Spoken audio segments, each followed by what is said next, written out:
This is the moment the machines started winning. CEOs are warning that artificial intelligence could replace half of white-collar workers. The job market has frozen. Companies are hiring AI instead of people. And nobody in Washington is preparing for what comes next. You thought automation only threatened factory workers. You thought your college degree protected you. You were wrong.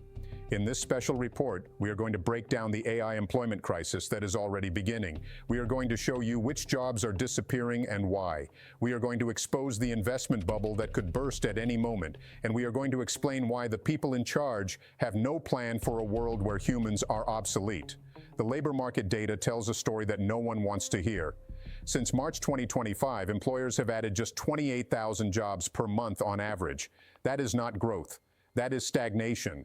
In a country of 330 million people, 28,000 jobs is a rounding error. The unemployment rate has been contained at 4.4%.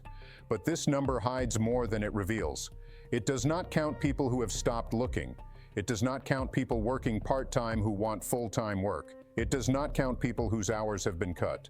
Behind the headline number is an economy where getting a job has become dramatically harder, where applications disappear into automated screening systems, where qualified candidates compete for positions that may not actually exist.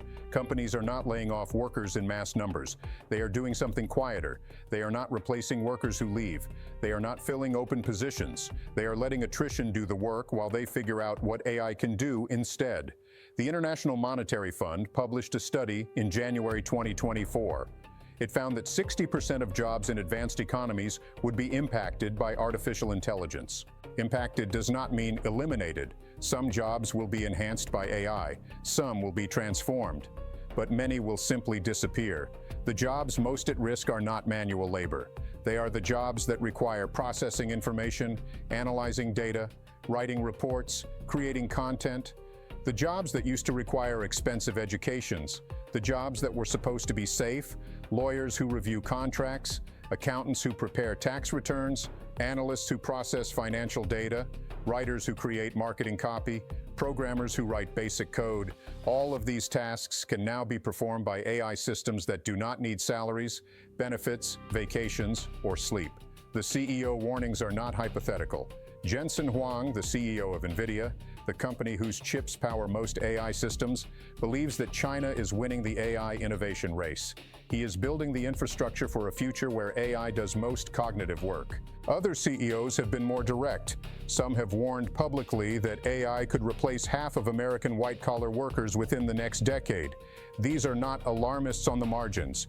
These are the people building the systems. They know what the technology can do. They know what is coming. The question is not whether AI will replace workers. It is how many and how fast. The DeepSeek moment changed everything. China's DeepSeek AI system demonstrated that effective artificial intelligence can be built cheaply. The open source approach means that the technology is accessible to anyone. American AI companies have been pouring hundreds of billions into developing systems with cutting-edge capabilities. DeepSeek showed that practical applications do not require cutting-edge technology. They require good enough technology at a fraction of the cost. This matters for employment because it means AI adoption will accelerate.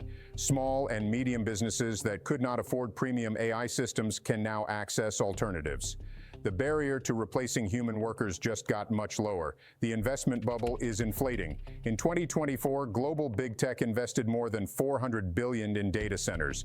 There are now more than 5,000 data centers in the United States alone. The infrastructure for AI is being built at unprecedented scale, but infrastructure requires return on investment. All those data centers need to generate revenue. All that computing power needs to produce value. The pressure to show results will drive AI adoption even faster. Some analysts fear a bubble. The investment boom is fueled by expectations of transformative technology. If those expectations are not met, or if they take longer than anticipated, the correction could be severe. A burst AI bubble would be devastating, not just for tech investors. For the broader economy that has been propped up by tech spending, for the workers who are counting on the tech sector to create jobs, The promise of AI productivity gains has not materialized for most workers. The labor share of income, the portion of GDP that goes to workers rather than capital owners, is at an all-time low in the United States. Strong productivity gains are not translating into higher wages. This is the dirty secret of technological progress. When technology makes workers more productive, the gains do not automatically go to workers. They go to whoever controls the technology. In the AI era, that means the gains go to the companies that own the AI systems. Workers are squeezed out or see their wages stagnate, while the owners of capital capture the benefits. This is not a bug, it is a feature. The entire point of AI from a business perspective is to do more with fewer people, to cut labor costs, to increase margins. The result is an economy that grows on paper while most people fall behind. China is taking a different approach. While American AI development focuses on achieving superintelligence, the most advanced possible systems, China focuses on practical applications, systems that work well enough for specific tasks, systems that can be deployed immediately. Chinese AI products are appealing to much of the world. They are cheaper. They are more accessible. They solve immediate problems without requiring massive investment. Much of the Global South already uses Chinese digital infrastructure. If they adopt Chinese AI systems as well, American technological dominance could erode rapidly. This has implications beyond economics. Technological influence shapes political influence. The country whose AI systems power the world has leverage over the world. The existential warnings are being taken seriously. AI founders and researchers have voiced concerns that artificial intelligence could render humans extinct. This sounds hyperbolic until you understand the trajectory. Current AI systems are narrow. They excel at specific tasks but cannot generalize. The goal of leading AI labs is artificial general intelligence, systems that can perform any intellectual task that humans can. If such systems are developed, and if they continue to improve, they could eventually exceed human capabilities in all domains. At that point, human labor becomes unnecessary. Human decision-making becomes inferior. What happens to a species that is no longer needed? These are not questions that Washington is asking. There is little urgency to rethink skills training, little effort to prepare for a fundamentally different economy, little consideration of what work means in a world where machines can do everything. The policymakers are fighting the last war while the next one has already begun. The savings rate collapse shows the vulnerability. Personal savings rates have fallen to 3.5%. Americans are not building cushions against economic disruption. They are spending everything they earn and then borrowing more. When AI displacement accelerates, when the job losses become undeniable, there will be no reserves. Families will go from employed to desperate overnight. The social safety net, already being shredded by Medicaid cuts and benefit restrictions, will be inadequate. The credit card debt crisis we discussed earlier is a symptom of this vulnerability. People are already borrowing to survive. What happens when their jobs disappear? There are policy responses that could help. Universal basic income would provide a floor for everyone regardless of employment. Job training programs could help workers transition to new fields. Educational systems could be redesigned for a world of continuous learning. Shorter work weeks could spread available work among more people. Stronger labor protections could ensure that productivity gains are shared. Investment in human services, the jobs that require human connection, could create employment that AI cannot replace. But none of this is happening. Instead, we are cutting benefits. We are weakening labor protections. We are leaving workers to face technological disruption with no support. The ideology that opposes government intervention in markets is triumphant precisely when intervention is most needed. The timeline is uncertain, but the direction is clear. Some predictions suggest mass displacement within 5 years. Others give it a decade or more. The pace depends on technical breakthroughs that are difficult to predict, but every month brings announcements of new capabilities. Tasks that required human judgment last year are automated this year. The frontier keeps moving. At some point, the accumulation of small displacements becomes a crisis. The frog boiled slowly does not notice until it is too late. We may already be past that point. The job creation numbers suggest an economy that has stopped generating opportunities. The wage stagnation suggests that even those with jobs are not benefiting from growth.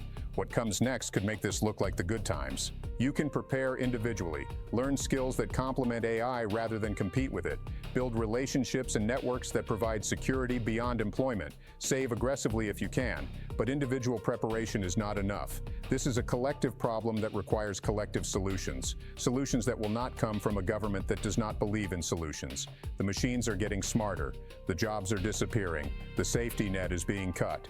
This is not science fiction, this is Monday morning, 28,000 jobs per month. That is the number. That is what an economy in transition looks like before anyone admits the transition has begun. Welcome to the future. It does not need you. The conversation we should be having is not happening. Every previous technological revolution created new jobs to replace the ones it destroyed. The agricultural revolution freed workers from farms and they moved to factories. The industrial revolution automated factories and workers moved to services. The information revolution transformed services and workers moved to knowledge work. The AI revolution threatens knowledge work itself.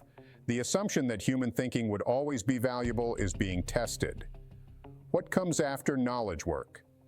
The optimists say new categories of work will emerge that we cannot yet imagine. Perhaps they are right, but the transition periods are brutal. The workers displaced by previous revolutions did not immediately find new opportunities. They suffered, their communities suffered, political upheaval followed. If the AI transition is faster than previous ones, the suffering will be more concentrated. There may not be time for new job categories to emerge before the old ones disappear. The pessimists say this time is different, that artificial general intelligence, if it arrives, will exceed human capabilities in all domains, that there will be nothing left for humans to do that machines cannot do better. Perhaps they are right too, and if they are, we need to fundamentally rethink what human life means when work is no longer necessary. Neither conversation is happening in Washington. Neither conversation is happening in corporate boardrooms. The people with power are either in denial or actively accelerating the transition while preparing their own escape hatches. The bunkers in New Zealand, the citizenship in Malta, the plans for a world where the winners are insulated from the consequences they helped create. You do not have a bunker. You do not have an escape hatch. You have a job that may or may not exist in 5 years, skills that may or may not be valuable, and a government that has no plan to help you. 28,000 jobs per month, 60% of jobs impacted, 22% of debtors who have given up hope. The numbers are telling us something. The economy is already changing. The transformation is already underway. What happens next depends on choices we make now. Choices about how to share the gains from technology.